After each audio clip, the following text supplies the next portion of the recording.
آج اگر کسی گھر میں کسی بچی کو شادی کر کے لایا جاتا ہے، بچی آتی ہے گھر میں، اگر خدا نہ خواستہ کسی کا انتقال ہو جاتا ہے، کہا جاتا ہے اس بچی کے قدم منحوس ہے۔ بھئی بچی کی کیا غلطی ہے اس میں قدم منحوس ہونے کی؟ یا اگر بچی سے اولاد نہیں ہو رہی ہے، یا بچی کو پہلی اولاد بیٹی کی شکل میں ہو گئی، تو پھر ناگواری کا اظہار کیا جاتا ہے، اس بچی کو تانے دیے جاتے ہیں۔ بھئی اولاد کے ہونے نہ ہونے میں بچی کا کیا دوش ہے؟ بچی کی کیا غلطی ہے؟ اس میں بچی کو منحوس کیوں سمجھا جا رہا ہے؟ یہ تو پھر اسلامی عقیدے کے خلاف بات ہے۔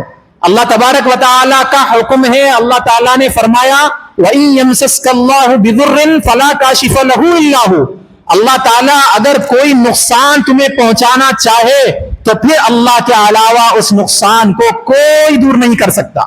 اللہ نے مقدر کر دیا ہے اس دن موت آئے گی، اور بچی آؤ نہ کو موت آنا طے ہے۔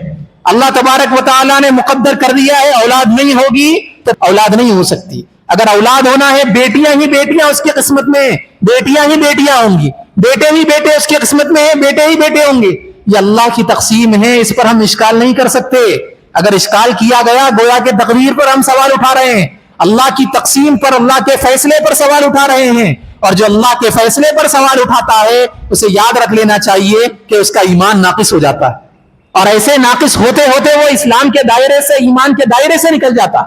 تقدیر کے سامنے سرنڈر ہونا پڑتا ہے۔ اللہ تبارک و تعالیٰ نے جو لکھ دیا ہے بس لکھ دیا ہے، جو ہونا ہے وہ طے بات ہے۔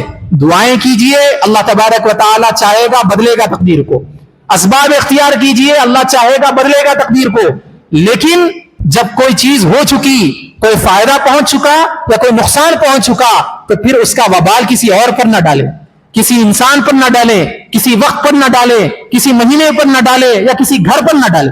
کسی چیز میں نقصان اور فائدے کی طاقت نہیں ہے، اللہ ہی میں طاقت ہے۔ اللہ چاہے گا تو فائدہ ہوگا، اللہ نہیں چاہے گا تو فائدہ نہیں ہو سکتا۔